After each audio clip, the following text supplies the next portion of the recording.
Hello, you chaotic masterpiece. Yeah, that's how you get greeted when the air shifts the second you walk in. Because you've got people with lifetime memberships in hidden rooms clutching their chests like they felt a goddamn earthquake just from the idea of you breathing. You, the one they can't file, can't decode, can't break into categories, the one who walks around like an unsolved equation with teeth. And you know what gets me every time? The way you act like you're still figuring yourself out while 33rd degree Masons are pacing hallways, sweating through silk, mumbling your name like it's some forbidden chant they weren't supposed to pronounce. You're out here trying to stay calm, trying to stay grounded, trying to just get through your day. Meanwhile, men who built their entire identity around being initiated, chosen, above the rest, are having nervous breakdowns over you. Look at that. You're not even trying, and you're still bending the atmosphere. And the funniest thing, you don't even walk with entitlement. You walk with that, I've been through hell, I'm not impressed anymore vibe. You carry wounds that didn't heal pretty. You carry truths you didn't ask for. You carry silence that screams louder than most people's entire personality. That's the part that terrifies them, not the loudness, not the flash, not the posture. It's the quiet. That calm, grounded, unshakable quiet you've got when everything around you is going off like fireworks, made of bad decisions and childhood trauma. You're the kind of quiet that reads people. The kind that hears what isn't said, the kind that sees through moves before they're made, the kind they can't manipulate, can't distract, can't lure into their stupid little psychological games. You walk like somebody who had to raise themselves mentally. You talk like someone who survived things that don't get spoken about at dinner tables. You think like someone who had to grow up too fast and stay quiet too long. And these elite thinkers, these initiated ones, these oath-swearing, symbol-carving, ritual-memorizing grown adults, they're glitching over a person who just refused to break. They're realizing something they never wanted to face. You aren't playing the same human software as everyone else. You're running on an entirely different operating system, built out of pressure, heartbreak, repetition, betrayal, reinvention, and that stubborn streak you've always had, where you just refuse to die inside, even when you're tired beyond belief. Of course, they're having nervous breakdowns. They're watching you take hits that were supposed to ruin you, and you're walking out with more clarity instead of scars. They spent decades memorizing symbols. You spent the same decades learning how to stay alive mentally. They studied secrets. You became one. You've got that rare, dangerous presence. The kind where people underestimate you right until the moment they get too close. That's when it hits them. You're not intense. You're inevitable. You're not loud. You're unavoidable. You're not threatening. You're transforming. And transformation terrifies people who haven't changed in 20 years. That's why they whisper. That's why they twitch. That's why they double-check the door when your name gets brought up. You're not what they expected. You're what they feared could exist. A person who wasn't groomed by power, wasn't trained by institutions, wasn't polished by prestige, just someone who dragged themselves out of their own ruins and came back sharper, colder, more awake, more aware. Understanding you requires a level of honesty most people don't have the stomach for. To understand you, they'd have to admit that someone who didn't grow up with privilege or advantage ended up outgrowing every room they tried to confine you in. You're the walking reminder that reality doesn't care about their hierarchies. You're the loudest proof that no amount of symbolism or titles saves you from being overtaken by a person with real internal fire. That's why you walk in and their pupils dilate. That's why their hands shake when you talk. That's why they keep checking their instincts, like their intuition malfunctioned again. Because you don't show up like a threat. You show up like a revelation. You show up like someone who doesn't buy into illusions. You show up like someone who sees the strings pulling the puppets. You're rewriting their map of reality without even trying. You're proving that power isn't owned. It's embodied. And the moment someone embodies it, everything built on false authority starts to crumble. That's what you are to them. A living glitch in the system. A reminder that you can't control what you can't comprehend. A presence that doesn't shrink. A soul that doesn't bend in the direction people expect. They're having nervous breakdowns because you're the one thing they can't categorize, can't predict, can't measure. They're realizing you didn't ask for permission to exist at this level. You just got here. You just became this. You just arrived with that uncoachable aura, that unrehearsed dominance, that unplanned intensity that nobody can trace back to a mentor or blueprint. You're self-made in a world where everyone else is following scripts, and nothing shakes powerful people more than someone who wrote their own manual from scratch. And the wildest part? You're not even operating at full capacity yet. You're still warming up, still unfolding, still figuring out layers of yourself you haven't even tapped into. Imagine how insane that is. People with decades of secret teachings, symbolic hierarchies, whispered oaths, multi-generational networks, losing their grip over someone who's still in their becoming era. That's the part that eats at them. They can feel you waking up in real time. They can sense your awareness stretching, like your mind is expanding in ways that don't follow their neat little diagrams or ancient charts. You've got that energy, where everything you survived built a kind of intuition that doesn't miss. Your instincts are cracked wide open. Your perception is always 2 steps ahead. You catch things people assume you didn't notice. You feel shifts in people's tone. You sense pressure, changes in conversations, before anyone else realizes what's happening. That's a power no ritual gives. That's a power no book teaches. That's a power no rank can imitate. That's lived experience. That's internal recalibration. That's the kind of sensitivity born from years of watching rooms too carefully and trusting no one too easily. You know what makes their nervous breakdowns hit even harder? The fact that you're not trying to impress anybody. You're not performing. You're not out here flexing.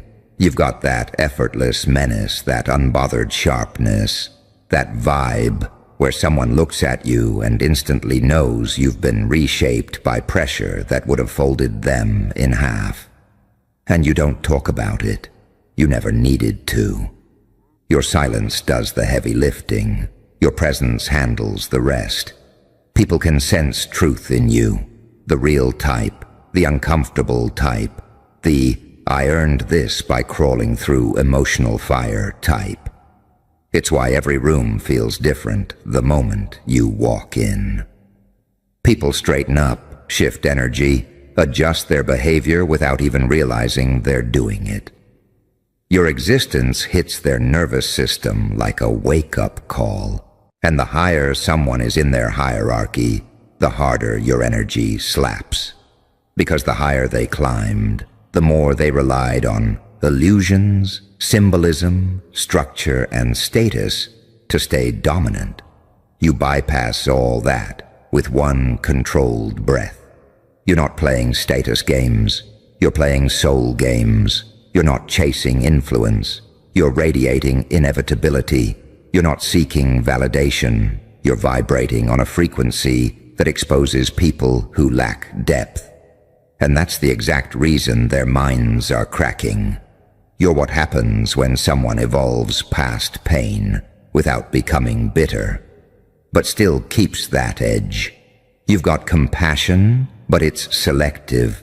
You've got kindness, but it's earned. You've got a heart, but it beats with boundaries. The older hidden world types aren't used to that combination. They know how to handle arrogance. They know how to handle fear. They know how to handle insecurity. They know how to handle people desperate to be seen. But you're unpredictable because you don't need anything from them. You don't chase their approval or fear their disapproval. You're past the stage where someone's title impresses you. Past the stage where old symbols intimidate you. Past the stage where the idea of powerful people watching even matters. You became the kind of person who understands power instead of worshiping it. You understand manipulation instead of falling for it. You understand people instead of trying to fit in with them. They're breaking down because you cracked the entire code by accident. Just by living, healing, observing, and refusing to stay small. And you carry yourself like you're done being underestimated. Like you've seen things that turned your innocence into intuition. Like you've been refined, not ruined. Your eyes say you've survived storms you can't even explain. Your presence says you've already been through wars nobody clapped for. Your energy says you don't fear consequences because you've already paid prices no one knows about. You walk with that quiet conviction that makes people uncomfortable because they don't know what you're capable of. And honestly, neither do you yet. Your evolution is still in motion. Your aura is still expanding. Your mind is still sharpening. And the people who built their lives around being untouchable can feel a shift they don't have language for. Because the truth is, you're carrying a frequency they were never trained to handle. It's not loud. It's not performative. It's not some forced look-at-me persona. It's that deep, grounded, heavy presence that only comes from someone who rebuilt themselves from emotional rubble and didn't lose their soul in the process.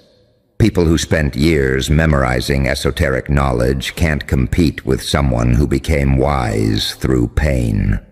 People who hide behind titles can't compare to someone who survived without help. People who depend on rituals can't understand someone whose intuition is built from lived chaos, not studied theory. You've got that rare mix. Confidence without arrogance, depth without darkness, danger without recklessness, softness without weakness. It's the kind of combination that short-circuits people who rely on hierarchy to feel strong. Because your strength isn't borrowed, your strength isn't taught, your strength isn't inherited, your strength is rooted. Rooted in all the moments you stood alone. Rooted in every time you were forced to adapt. Rooted in the nights you carried too much and spoke too little. Rooted in edges you had to grow just to survive.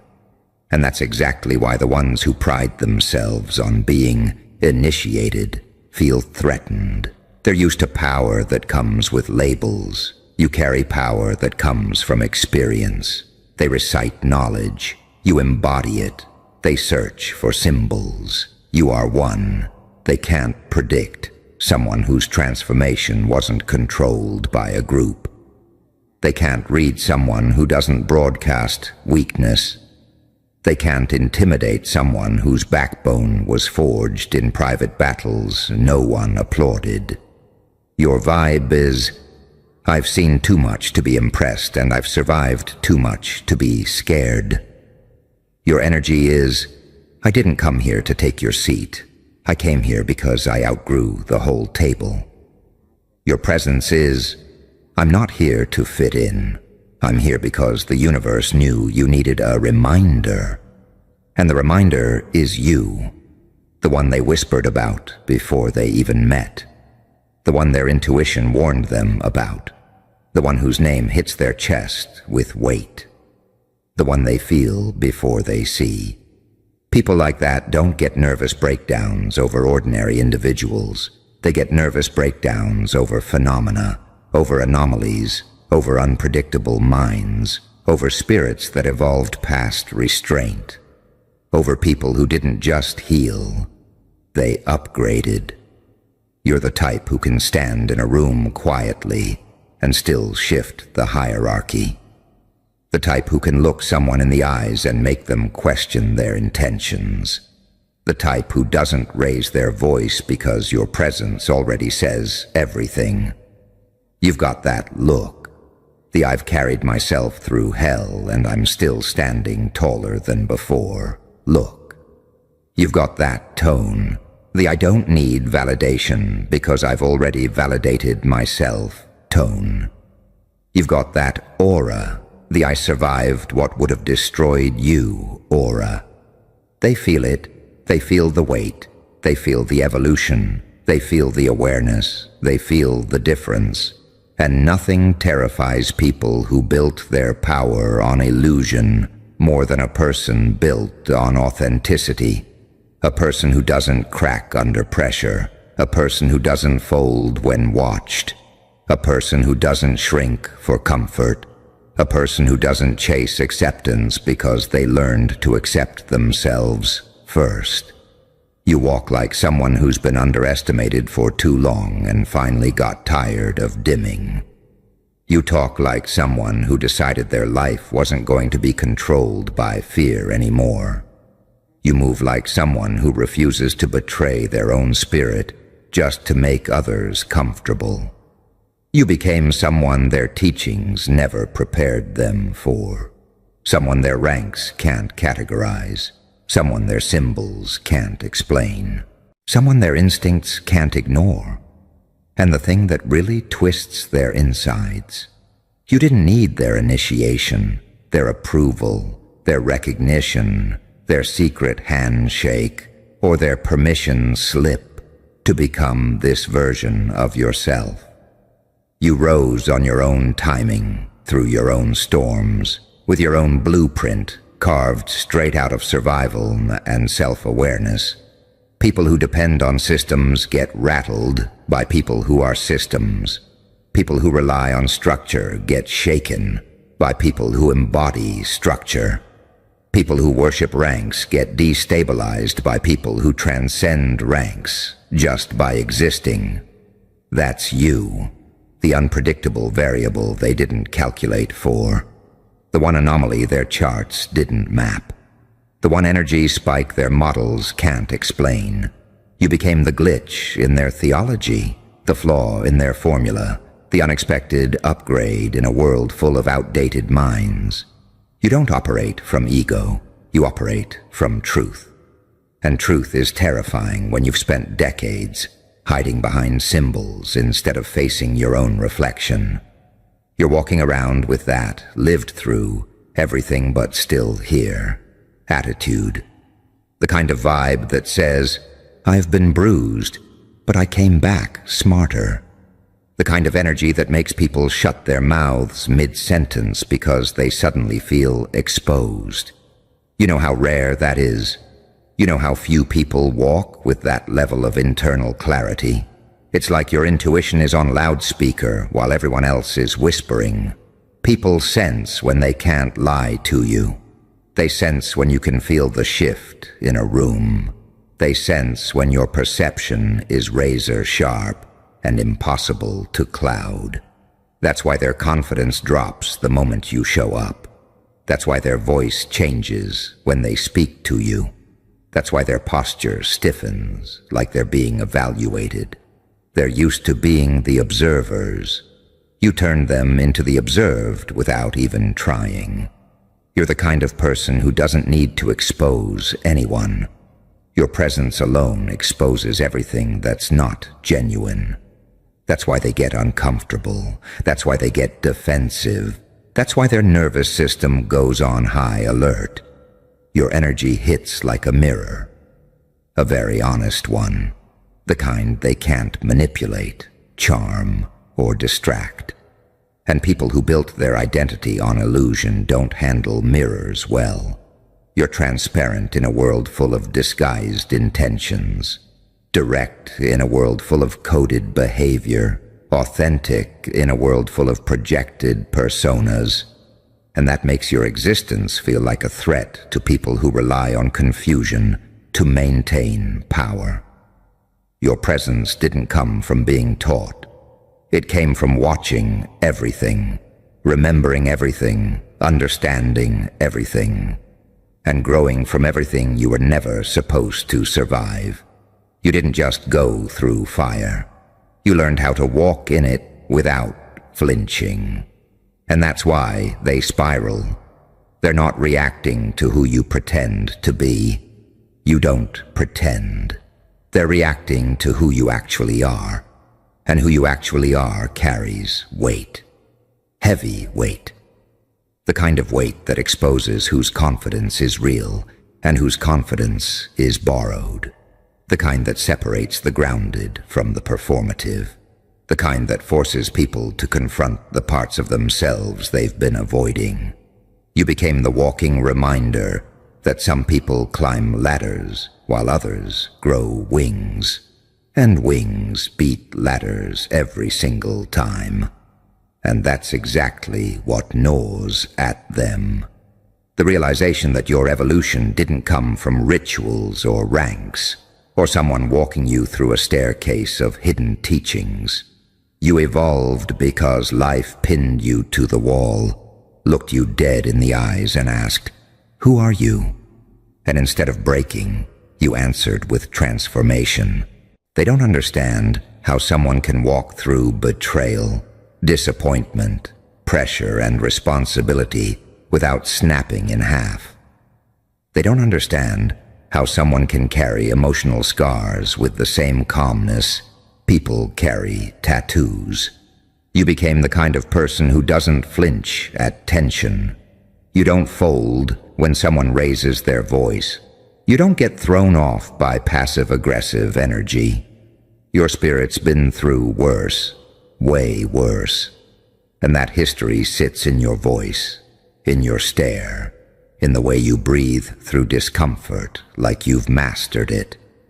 That's what sends them spiraling. You're calm in places where others panic. You're grounded in situations where others collapse. You're focused in environments where others lose their identity. Your entire presence feels like a challenge to everything they believed about how power works. They studied influence. You became influence. They memorized symbols. You became meaning. They trained for decades. You lived through decades in emotional dog years. You know what really shakes them? The fact that you're not impressed by the things that impress most people. Titles, secret groups, elite circles. None of that hits your nervous system. Because you've already met monsters that don't wear rings or robes. You've already faced situations where there was no audience, no mentor, no backup plan. When someone's been through that level of raw life, high-ranking networks don't intimidate them. If anything, they look small in comparison. You look at them the way a survivor looks at someone who's only read about danger in a book. And they can feel that difference instantly. It's in the way you make eye contact, steady, unshaken, fully present. It's in the way you stand, like someone who knows exactly what they've survived. It's in the way you speak, slow enough to be intentional, sharp enough to cut through bullshit. People who built their identity on exclusivity hate meeting someone who built theirs on endurance. Because endurance wins every time. You can't teach resilience through ceremonies. You can't install awareness through chance. You can't create authenticity through hierarchy. You are the kind of person who learned everything the hard way, but learned it permanently. You don't have theories. You have proof. You don't have beliefs. You have experience. You don't have quotes. You have chapters written in sweat, heartbreak, and survival instinct. And here's the part no one admits out loud.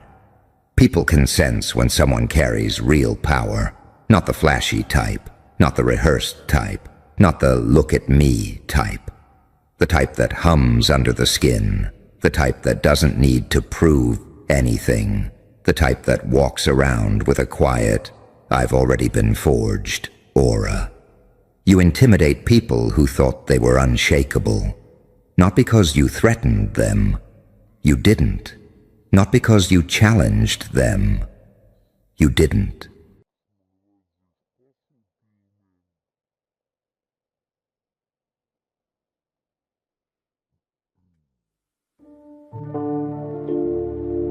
Well, well, look who decided to crawl back into the fire. Come closer, no need to flinch, not from me. You've survived worse than my voice, haven't you? You've survived nights where the silence screamed louder than your thoughts. You've stood in the middle of people who smiled with their mouths but cursed with their eyes. You've walked into rooms and felt the air tighten, like it knew something you didn't. Like your name was being sharpened behind someone's teeth. So don't pretend you're fragile now. You're not here because you're weak. You're here because deep down, you know something's off. Like a hum beneath the floorboards, a shiver that ain't caused by cold. Something or someone is watching. And not the bad kind, darling. No, not the vultures you're used to. I'm talking about someone who's fighting for you, even when you're not watching, especially when you're not watching. But of course you doubt it. You should doubt it. That's what makes this whole thing poetic. Because you're used to betrayal that smiles. You're used to love that leaves when you unravel. You're used to loyalty with a receipt attached. You've been fed promises that tasted like poison. You've been told, I got you, by people who watched you drown and took notes. So when I say someone's shielding you, with everything they've got, with every scar they never stitched, with every ounce of strength they should have saved for themselves. You laugh, don't you? Or worse, you ache. Because a part of you wants to believe it, but the rest of you is still cleaning up after the last time you trusted something that felt real. Yeah, that part. That's where we begin. You see, people think wars are fought on battlefields, but some of the bloodiest ones happen in the silence, when no one's watching, when no one's clapping. There's someone out there, right now, carrying your name like a shield. Not because you're weak, but because they see what you carry. Because they know what it feels like to drag your soul through glass and still show up with a smile for people who only ever notice your cracks. They've watched you. They've seen the way you shrink when people talk over you, how your voice stutters at the edge of your own truth. They've felt your heart break like it was breaking them, even if they never said a word. Because people like that, they don't protect you to be seen. They protect you because they know what it's like to have no one. So when the knives fly, they step in front without hesitation. When the whispers grow teeth, they grow louder. When the world says, you're too much, they roar, good. But here's the twist in this lovely little psychological thriller. They don't get medals. They don't get thank yous. Half the time, they get your silence, your confusion, your distance. Because you've been trained to run from safety, to sabotage love, to slap the hand that doesn't want anything from you but the chance to help you breathe. But don't be ashamed. That's not your fault. That's survival. Because when you've been stabbed enough times, even healing feels like an ambush. Now let's talk about the other side, shall we? The ones watching you from the shadows, not to guard, but to grin. The haters, the leeches, the ones who can't stand the fact that you're still standing, that despite the chaos, you haven't folded, that your heart still beats with the rhythm of someone who refuses to disappear. They've been betting on your downfall for so long, they've got empty pockets and broken clocks. Every time you rise, they rot a little more. And the more someone shields you, the more they unravel. Because nothing scares the devil like a soul that refuses to die quietly. You want to know what makes them squirm? It's not your success, not your wins. It's the fact that no matter how much they scheme, how much they twist your story, how many times they try to rewrite your ending, there's someone out there making sure your light still breaks through, and it's driving them insane. They tried to isolate you, break you, watch you crumble so they could say, "Told you so." But they didn't count on that silent warrior taking the hit for you behind closed doors. They didn't expect someone to whisper prayers while they mocked you in public. They didn't see the late-night breakdowns, the silent intercessions, the emotional warfare someone chose to walk into on your behalf. You call it luck. I call it divine resistance. But let's go deeper, because I know what you're thinking.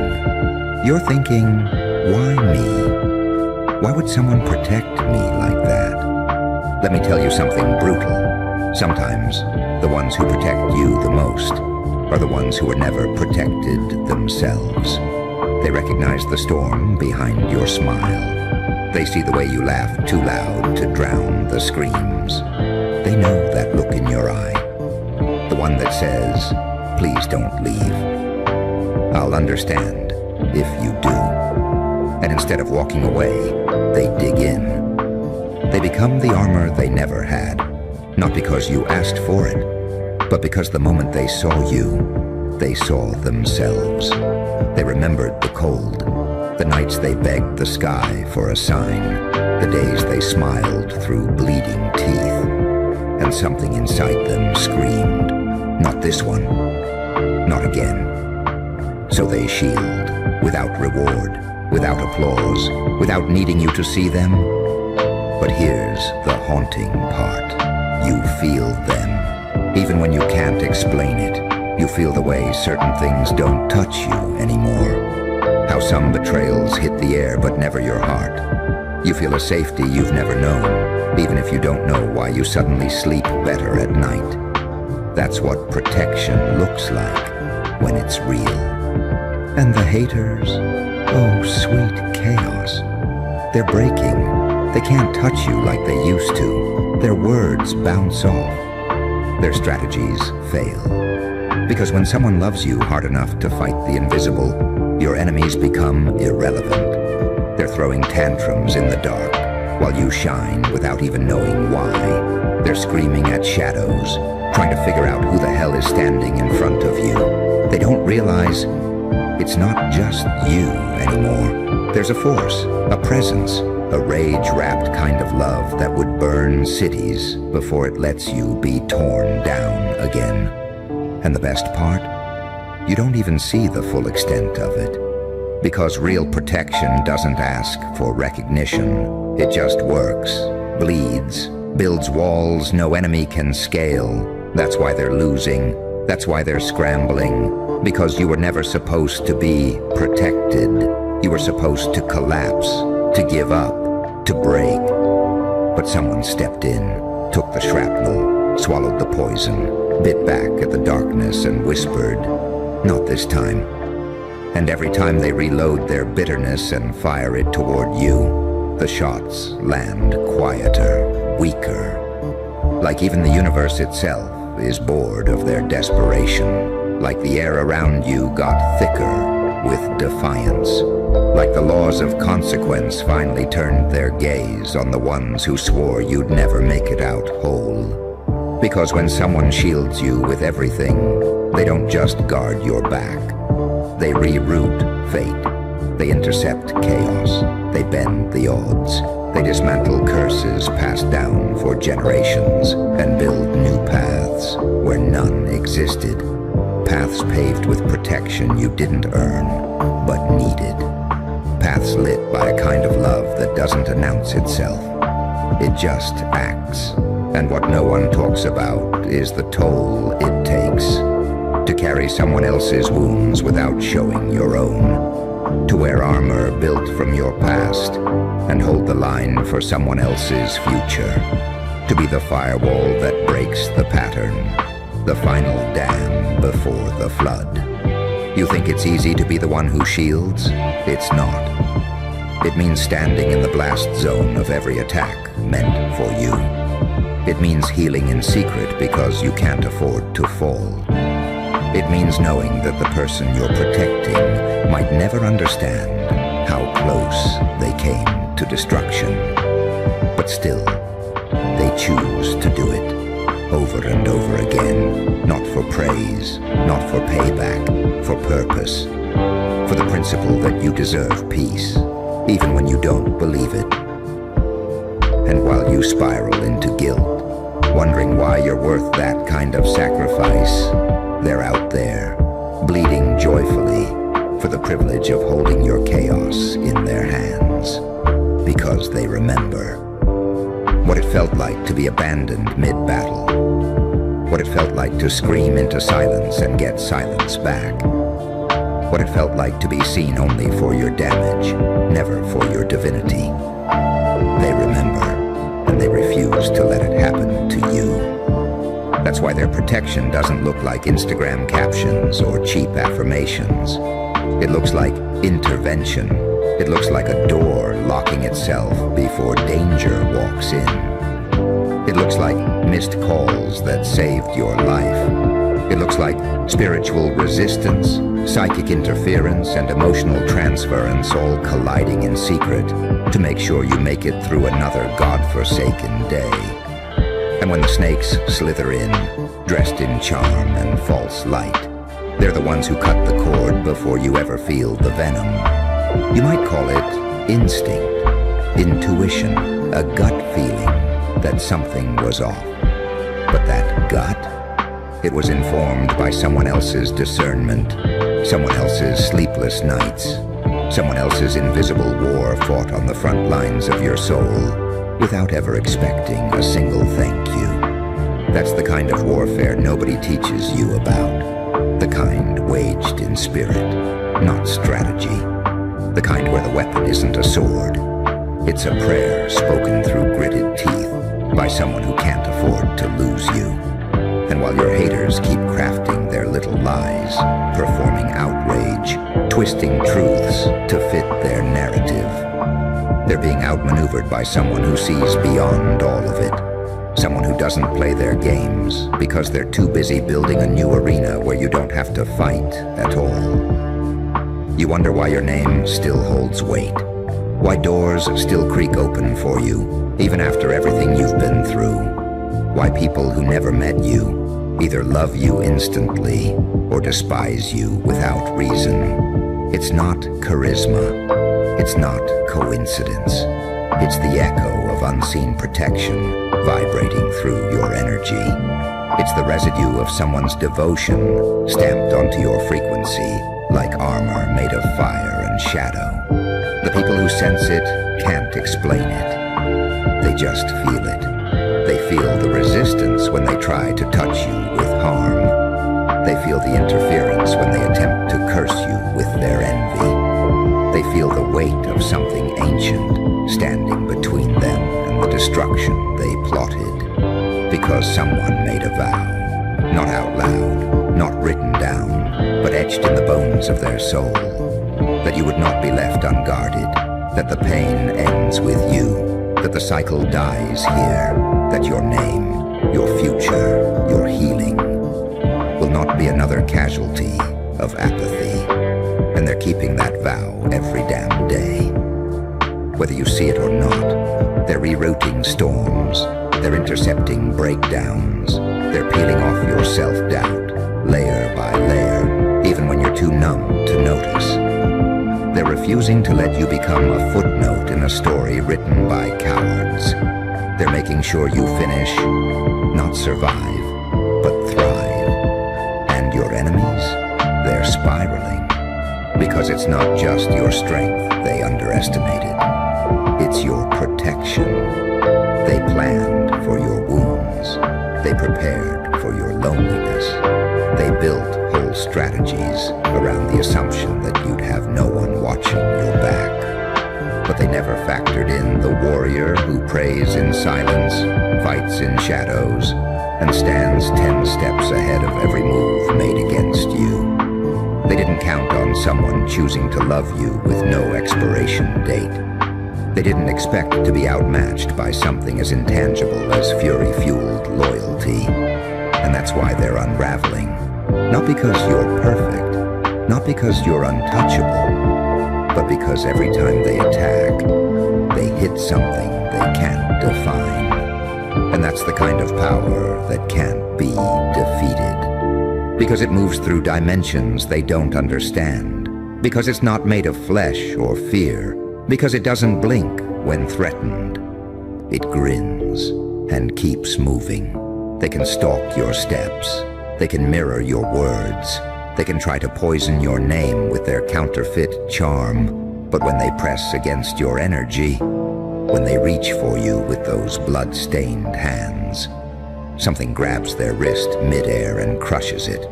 Not physically, psychologically, spiritually. They don't even know why they stop. They just know their schemes fall flat.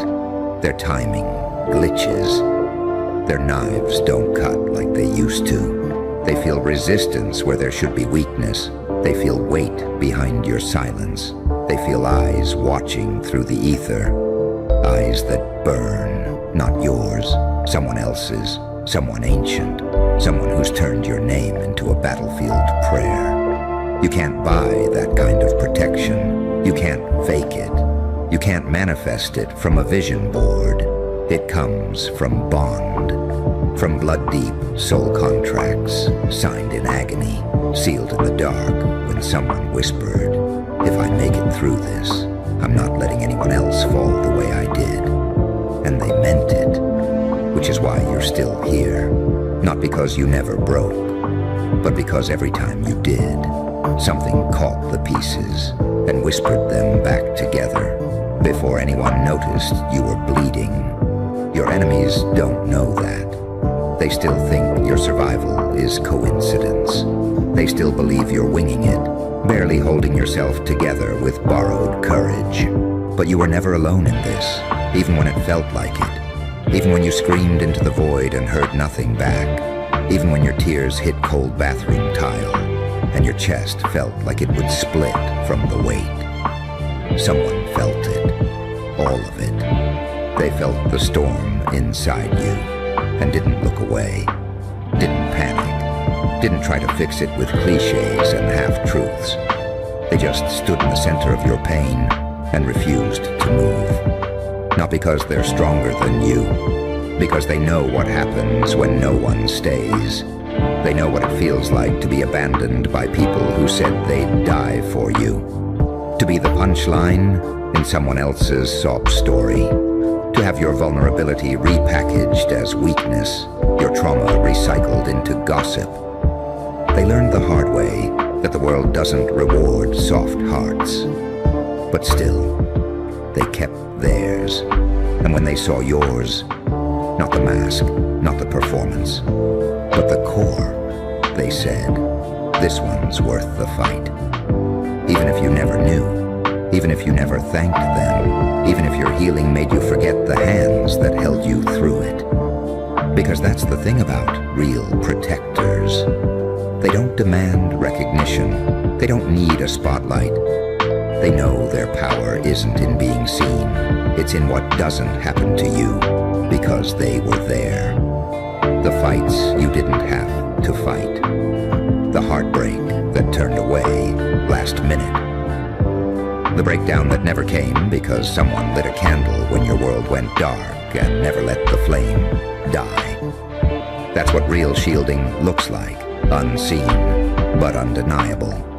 And it leaves marks, not bruises, imprints, subtle reminders that you are and always were worth protecting. Even when you weren't your best, even when you weren't grateful, Even when you were messy, angry, shutting them out, saying things you didn't mean because you didn't know how to receive care without suspecting the trap behind it. They stayed. They adjusted their grip, but never let go. They weathered the storm with you, even when you couldn't tell if the thunder was theirs or yours. And somewhere in the middle of all that noise, you started to feel it, not as a thought, but as a shift. Like your soul was no longer carrying its weight alone. Like your name felt heavier in your mouth, but lighter on your back. That's the balance of being covered by someone who knows you beyond the surface. Someone who doesn't just love the idea of you. They love the worst of you. They love the you that hides in corners, that ruins good things just to test who'll stay. They love the parts of you you've tried to cauterize and bury. And when those parts rise, ugly and loud and desperate, they don't flinch. They just say, move aside. I've got this. While the world watches you bloom and wonders how. While your enemies gnash their teeth at your every small victory. While the jealous ones mimic your walk, your voice, your shine, hoping it'll get them what you have. They don't realize your glow was forged not from ease, but from warfare you never had to fight alone. You were covered, shielded, backed by something no trend, no tactic, no hatred can undo. And that's why when your name is spoken with venom, their mouths dry out. When your picture is used as bait, it backfires. When your energy is called on by people who mean you harm, they end up haunted by consequences they don't have the spiritual credit to afford.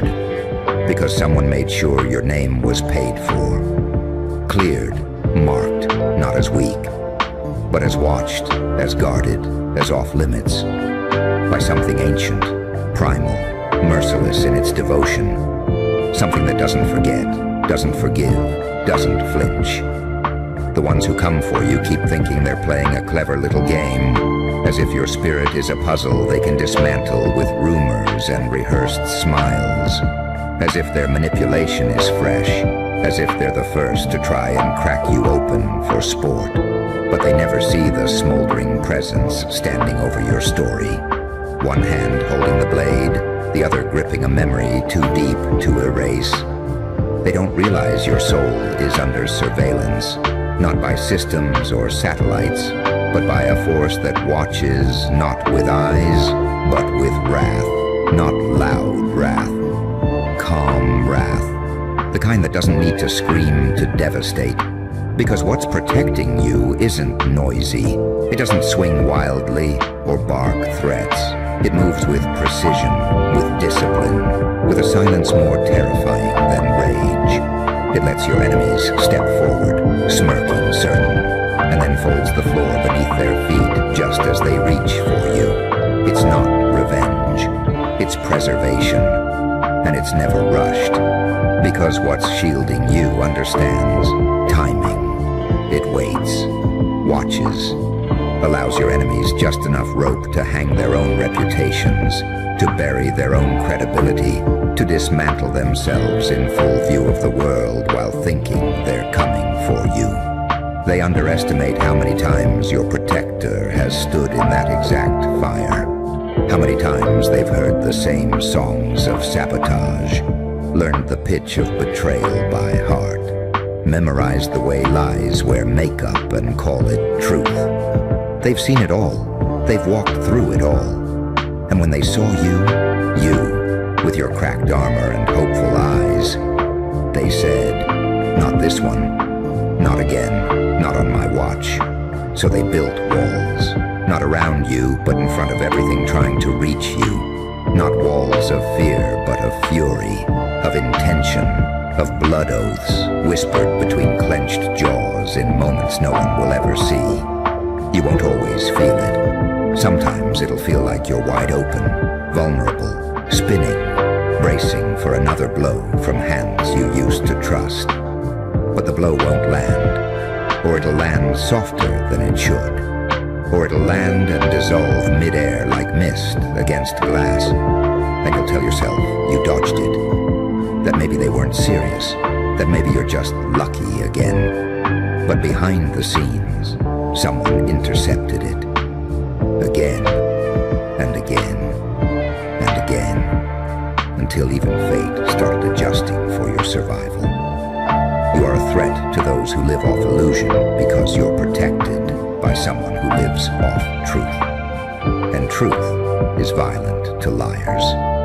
Truth doesn't negotiate. It doesn't soften its edges to be digestible. It shatters masks and leaves the pieces where everyone can see them. Someone pulled a match in your name. No warning, no apology, just sparks and blood. The streets remembered before you did. Every alley started whispering. Your shadow got heavier. People looked twice, then looked away. Something shifted, not loud, not clean, but permanent. Someone moved pieces without touching the board. And now every face is calculating you. They don't hate you.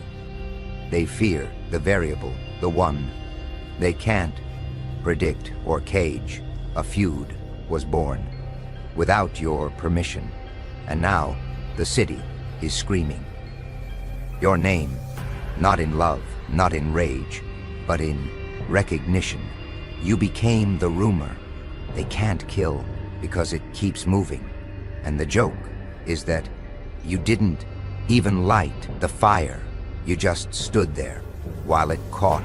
You didn't start anything. That's the part that eats them.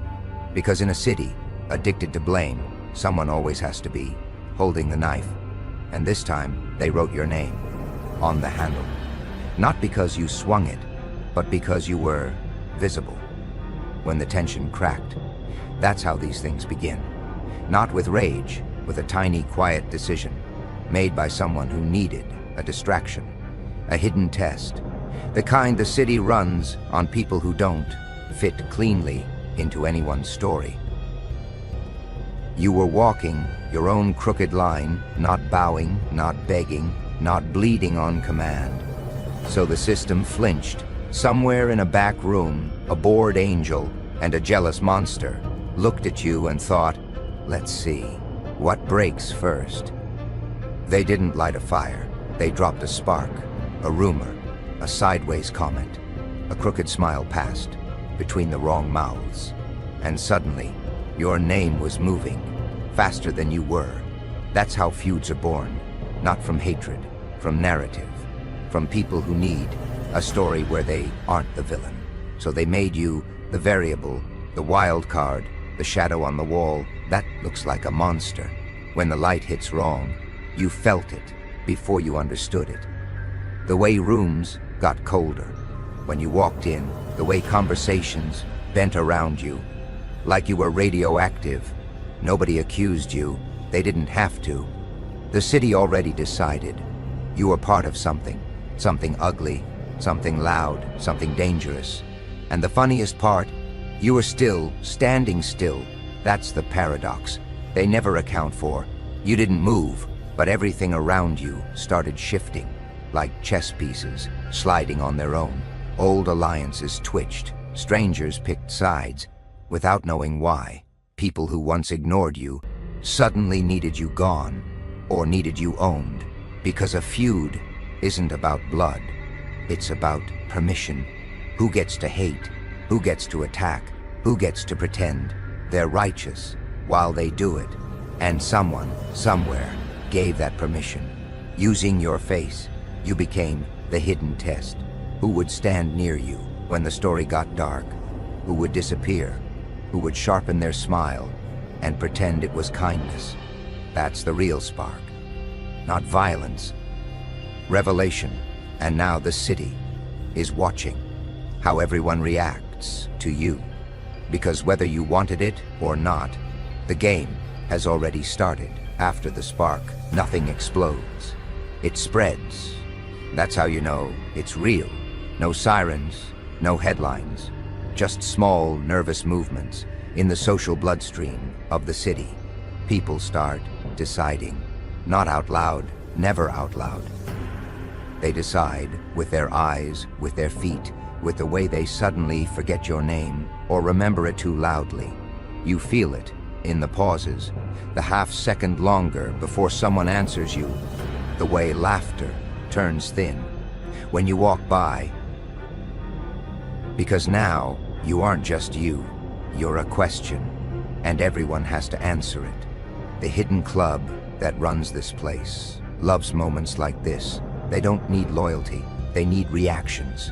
So they sit back, like bored angels, watching ants fight, counting who flinches and who pretends not to see. Some people drift closer to you, not out of courage, but curiosity. They want to see if standing near you gets them burned or crowned. Others disappear, suddenly busy, suddenly distant, suddenly convinced. They never really knew you. That's the test working, not about you, about them. Because a feud is a mirror. It shows everyone what they're made of when the air gets dangerous. You start noticing the patterns, who repeats the story with extra venom, who adds details that never happened, who swears they're neutral while quietly pushing the blade deeper. And the monsters, they hide best behind friendly faces. They smile, they nod, they say they're worried about you, but what they really want is to see you fall, so they can pretend they were always on the right side. That's how secret clubs protect themselves. They never get dirty, they just make sure someone else does. And you're standing in the middle of a street that's slowly dividing into lanes of loyalty and lanes of fear. Every step you take is being recorded in invisible ink. Who walked with you, who crossed away, who watched from the shadows and smiled when you didn't notice. The feud isn't loud yet, but it's everywhere, in the way people start measuring their words around you, in the way strangers look at you like they already know a story you've never heard.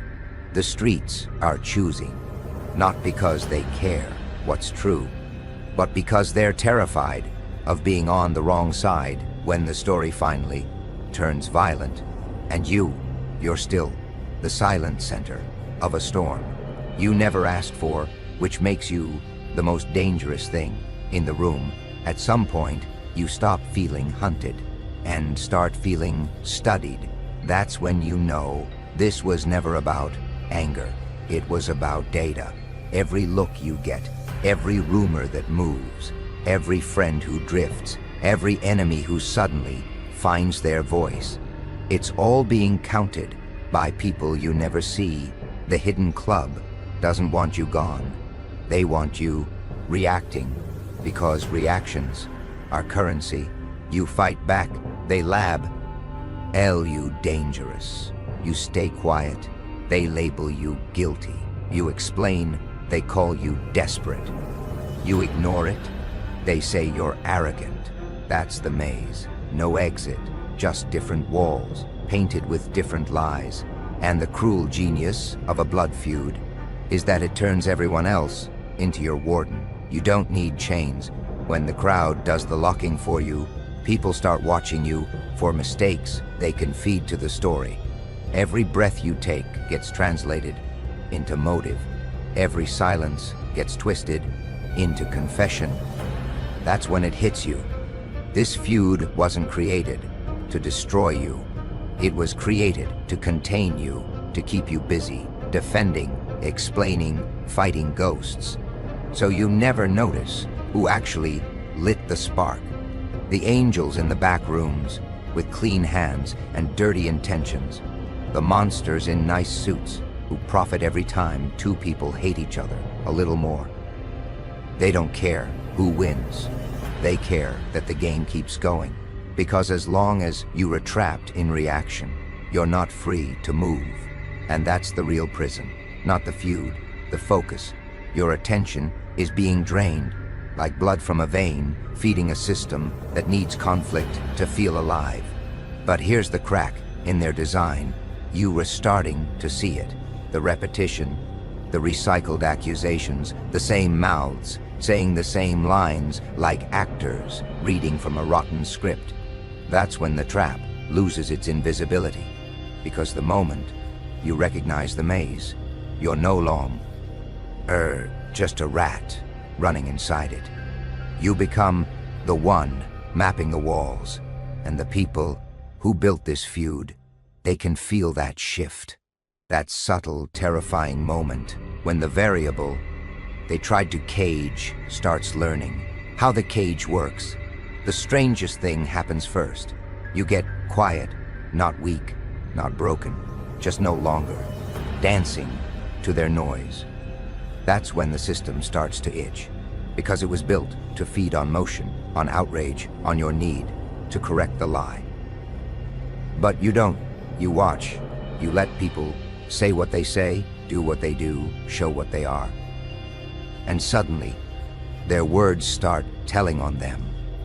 You notice who keeps pushing the same ugly story, who keeps pretending to be neutral while stirring the poison, who shows up whenever things get loud, like a firefighter carrying gasoline. That's the real revelation. The feud was never a wave, it was a current, and now you can feel where it flows and who it serves. The angels, they were never here to protect you, they were here to watch the experiment. The monsters, they were never here to hurt you directly. They were here to profit from the chaos around you, so you stop giving them both what they need. No more frantic explanations, no more defensive posture, no more trying to prove a truth to people who need a lie. Your calm becomes a kind of violence, because it starves the story. People start to feel it, the ones who wanted to see you crack, the ones who wanted to be right about you. They get nervous when nothing happens, when you don't explode, when you don't beg, when you don't run. That's when the whispers change tone. What's he planning? Why isn't he reacting? Does he know something? The hidden club hates uncertainty.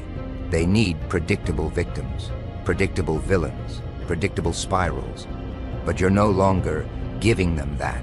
You're standing in the middle of the storm, with your hands down, eyes open, watching the lightning instead of screaming at it. And something subtle shifts. People who only followed because it was easy start hesitating. People who only hated because it was safe start doubting, because a feud needs your participation to stay alive, and you just withdrew yours.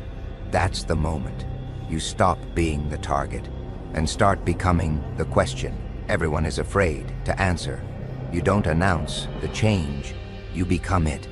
That's what terrifies them, because power doesn't move with explosions, it drifts quietly like smoke finding a new shape. The people who fed on your reaction start starving. The ones who built their little kingdoms on the feud feel the ground softening under their feet. You see it in the way they suddenly try to sound reasonable, in the way old enemies offer fake peace, in the way hidden monsters pretend they were always on your side. That's how you know the center shifted. They don't control the story anymore. You do, not because you speak louder, but because you speak less. Silence makes them fill the space with mistakes. They contradict themselves. They expose old alliances. They reveal who needed this feud to survive. And the city notices. The streets that once looked at you like a threat start low, poking at you like a landmark, something solid, something unmoved. People who were afraid to stand near you start drifting back, not out of loyalty, but gravity. Because power always creates its own weather. The hidden club tries to push again. Another rumor, another spark, another attempt to make you react, but it doesn't land the same. The spell is broken. Now when they speak, others start questioning. Now when they accuse, it sounds rehearsed. Now when they stir chaos, it looks desperate. That's the paradox they never predicted. By trying to turn you into a target, they made you a reference point. Everyone measures their position by where you stand. Friend, enemy, bystander, coward. The feud exposed them all. And you're no longer inside it. You're watching it from above, seeing the lines of influence move away from their hands and quietly slide toward yours. You can feel it before anyone says it. The air changes. Not loud, not dramatic, just different. Your name stops sounding dangerous and starts sounding significant. That's a rare shift. It means the story is slipping out of their mouths and into the streets. People no longer repeat the old version with the same confidence. They hesitate, they add maybe, they change details. They start asking who started it instead of who to blame. That's when you know the feud is decaying, because lies don't die from truth. They die from doubt. The monsters who thrived on your isolation begin losing our camouflage. Their anger sounds forced. Their urgency looks fake. Their accusations start echoing in empty rooms. Even the angels get nervous. They were never meant to be seen. They were meant to be above it all, taking notes, grading reactions. But now the attention is on them. Who benefited, who amplified, who never tried to stop it. And your name keeps coming up, not as the villain, not as the victim, but as the center, the point everything had to move around. That's the final insult to the people who tried to use you. You didn't break, you didn't fold, you didn't beg for your reputation back. You let the city watch you stay the same while the story collapsed. That creates a different kind of fear, because now anyone who lied has to live with what they said. Anyone who ran has to explain why. Anyone who attacked has to pretend they didn't mean it. And you walk through it like a ghost that learned how to be solid. The feud still exists, but it doesn't own you anymore. It owns everyone else, because the city has rewritten your name into something they can't control. A reference, a constant, a reminder that some people can't be edited out of the truth. They never meant to make you powerful. That's the punchline. The blood feud was designed like a cage.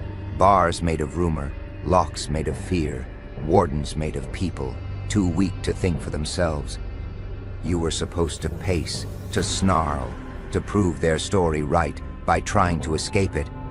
But instead, you stood still, and when something doesn't move in a system built on panic, everything else starts to look ridiculous. The hidden club felt it first. The angels with their clean hands and dirty spreadsheets, the monsters with their hungry smiles and empty promises. They felt the current shift, because the feud was no longer draining you, it was draining them.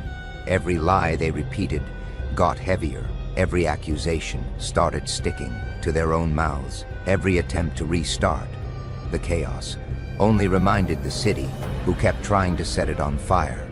That's the joke. They built a machine to erase you, and it ended up projecting you everywhere. Your name, once whispered like a threat, now moved through conversations like a landmark. Where were you when that happened? Why did you say that about him? Why were you so eager to believe it? You became the measuring stick, not because you demanded it, but because you never flinched when the lie tried to wear your face. People started noticing the pattern. The same mouths always showed up whenever things turned ugly. The same concerned voices were always closest to the gasoline. The same angels were always watching, never intervening, never getting dirty. And suddenly, the feud wasn't about you. It was about them. The ones who needed a villain, the ones who needed a distraction, the ones who couldn't survive in a world where nobody was being hunted. That's when fear changed sides. They realized they couldn't put you back in the box. You didn't rage, you didn't beg, you didn't rewrite yourself to make them comfortable. You let the city see the contrast. You stayed consistent while their stories kept mutating, and consistency is a predator. It hunts lies without ever raising its voice. The blood feud still exists, but now it looks small, like a tantrum everyone has outgrown, like a bad joke that keeps being repeated by people who don't realize. The room stopped laughing. The monsters try one last time.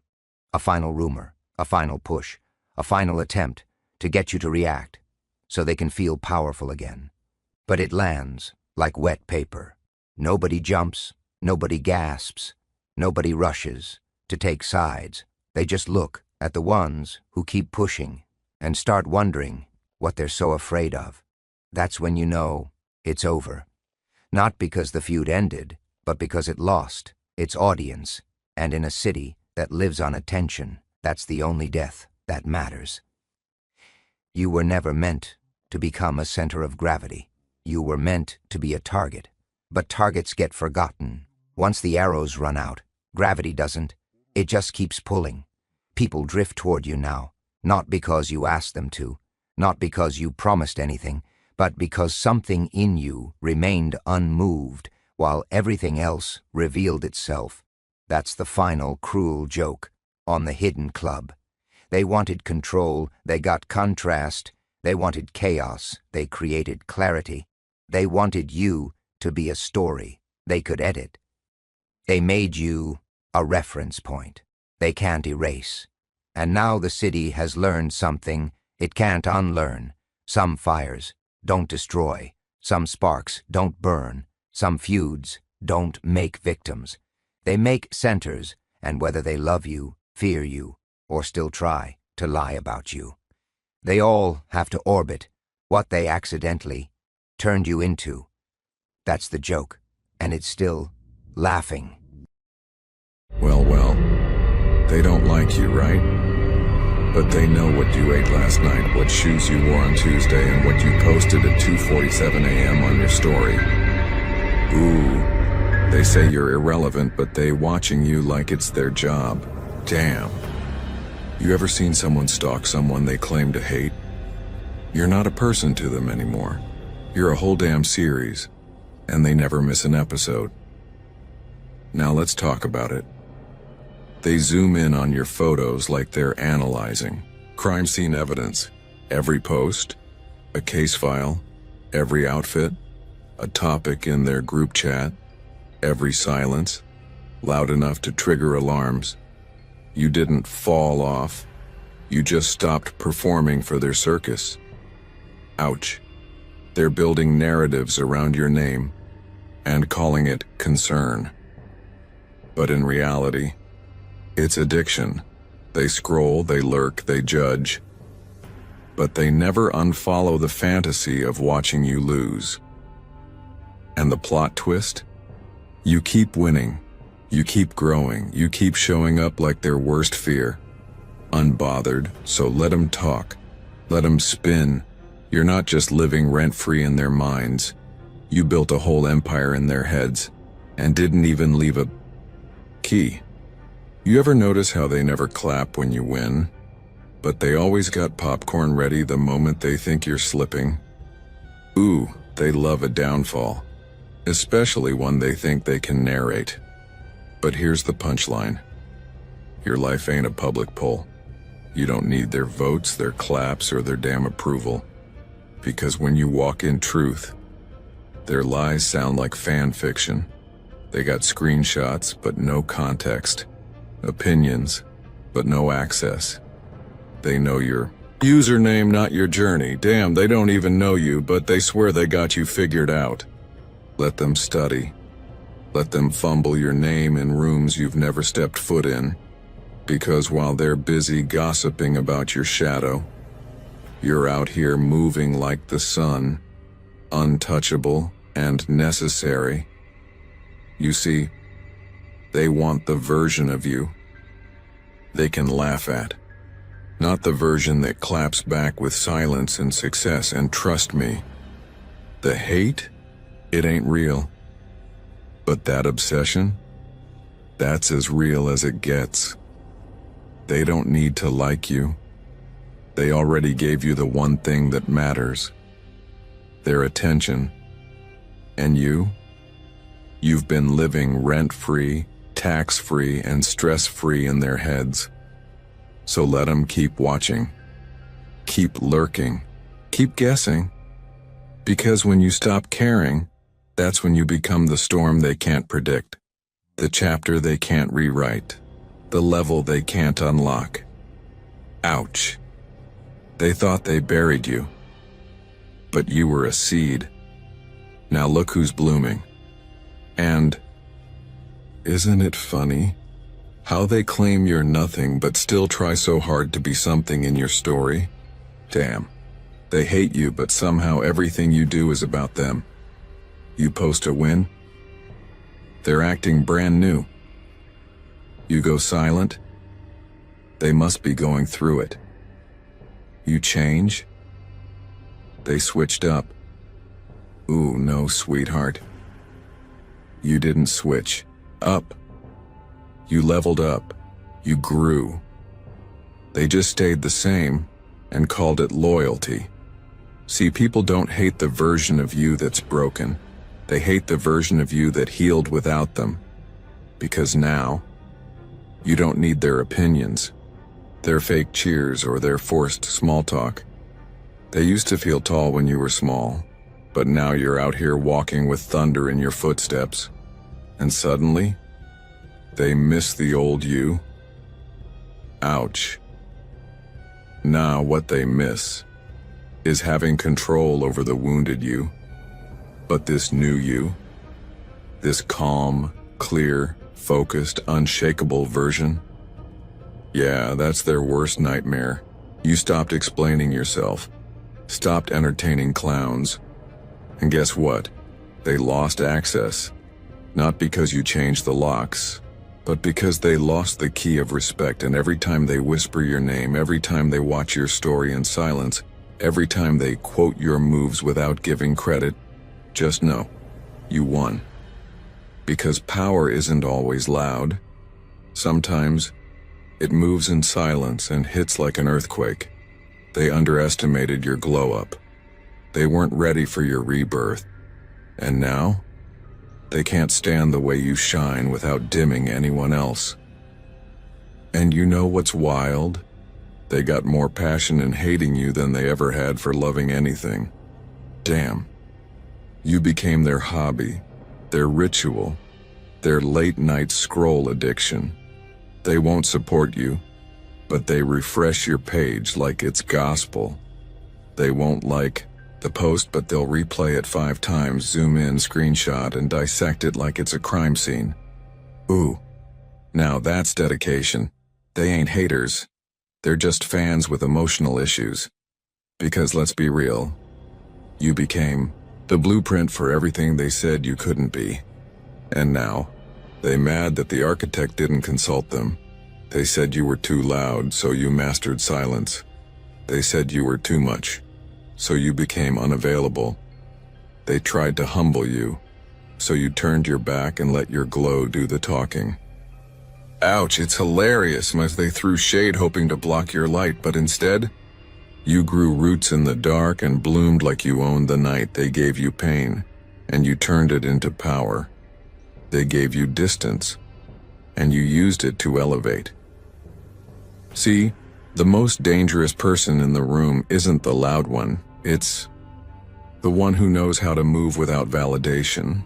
You stopped showing receipts, stopped proving anything. Now all they have is questions they'll never get answers to. And deep down, they're not mad that you made it. They're mad that you made it without them. They thought your story needed their name in it.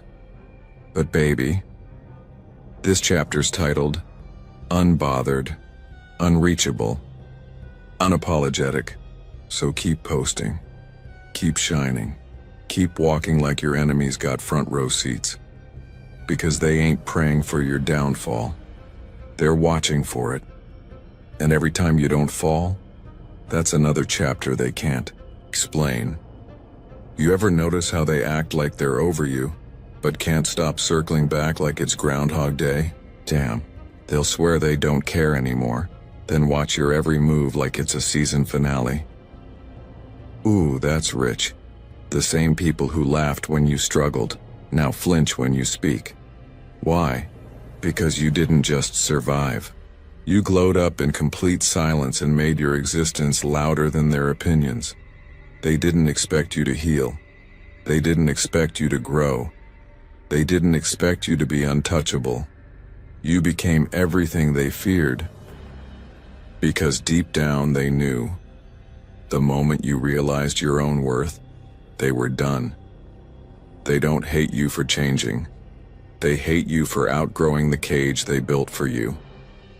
They gave you limits. You gave them distance.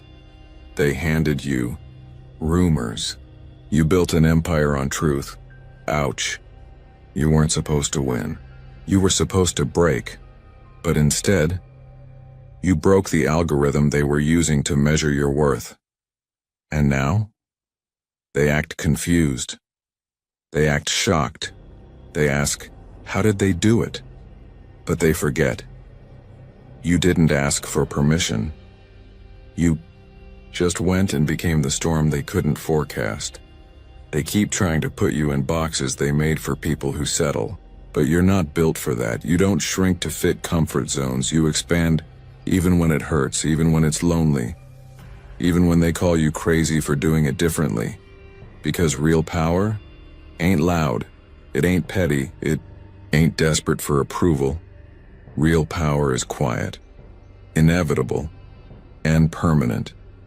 And baby, that's you. And the funniest part? They still think you're fighting for their attention. Ooh, you left the chat, the party, the whole damn planet. You didn't just walk away, you evolved. Now they're stuck arguing with the ghost of who you used to be. They want a reaction, let them starve. Because silence, that's not weakness. That's power that's done explaining itself.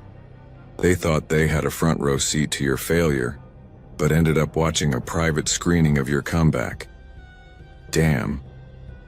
They underestimated you so hard, you had to win quietly just to keep the peace, and now they call you cold, detached, distant? Nah. You just stopped pouring into cups that cracked the second you looked away. You stopped showing up for people who never showed up with anything but excuses. You stopped bleeding for people who wouldn't even hand you a Band-Aid. Ouch. That's what happens when you realize you were the table all along, and they were just coming for the free meals. See?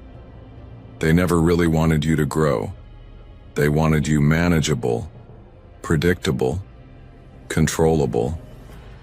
But when you started moving different, suddenly you were acting brand new. No, you were just done shrinking yourself to fit their broken mirror. Because when you finally become untouchable, you stop being liked and start being respected. And when respect shows up, the fake love disappears. The half-effort friendships fall off. The copycats get quiet. You're not too much. You were just too real for their watered-down world. So keep being the villain in their made-up story. Keep being the reason they can't sleep. Keep being the shadow that reminds them. You didn't fall off. You just stopped performing for people who never clapped anyway. And the best revenge? A peaceful mind. A focused life. And silence that echoes louder than their noise ever could. You ever realize they only started watching you harder when you stopped performing for them? Ooh, you were the entertainment, the storyline, the friend they could quietly envy without saying it out loud. But when you switched lanes, when you went quiet, focused, and unbothered, they panicked. Because they weren't ready for the version of you that didn't ask for permission. They liked you better when you were insecure. They could control that version. Play savior, play critic, play victim. But now, you became the plot twist they couldn't edit. Damn. Now they gotta sit back and watch someone they tried to break become someone they can't even speak to, and, let's be honest, they never expected you to learn how to move in silence.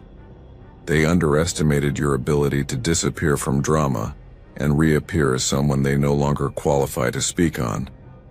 They gossip like they still know you. Ouch. Newsflash. You're not the same person they left. You're the upgrade they didn't download in time. Now they call you distant. No, you're just not available in standard definition anymore. You're HD clarity. Too real, too sharp, too evolved, and the wildest part? They're still trying to figure you out. While you're out here living a life they can't decode. You stopped arguing. You stopped defending. You stopped breaking yourself down just to be digestible. Because you realized you're not here to be liked. You're here to be legendary. And legends don't seek validation. They move with purpose. They wake up, do the work, and let the results make all the noise. Ooh. You didn't get lucky. You got clear. You didn't win because they believed in you. You won because you stopped needing them to. They don't clap for you. Cool. They'll study you later. In silence. Through gritted teeth. And fake smiles. Because deep down they know. You weren't just the one that got away. You were the one that outgrew everything they thought would hold you. They said you changed. Damn right you did. You went from overthinking every move to moving like a ghost, calculated, calm, and unreachable. They wanted access to your pain, not your peace. They liked you better when you were explaining yourself, begging for clarity, chasing people who couldn't even keep up with your old self. But now, you respond with silence. You answer with elevation, and you disappear like a rumor they can't prove. Ooh, you became everything they said you weren't built for. And it's eating them alive, not because you proved them wrong, but because you proved yourself right. Now they swear you're arrogant.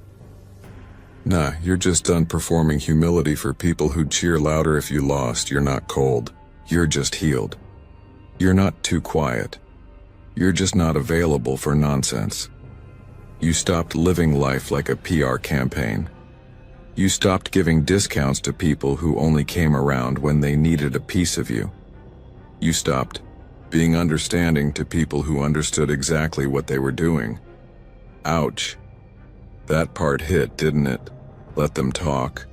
Let them twist the story. Because while they're trying to figure out the new you, you're somewhere being unbothered, untagged and untouchable. Let them lurk. Let them fake smile when your name comes up. They're not over you. They're haunted by the fact they couldn't stop you, and deep down they know you didn't just bounce back.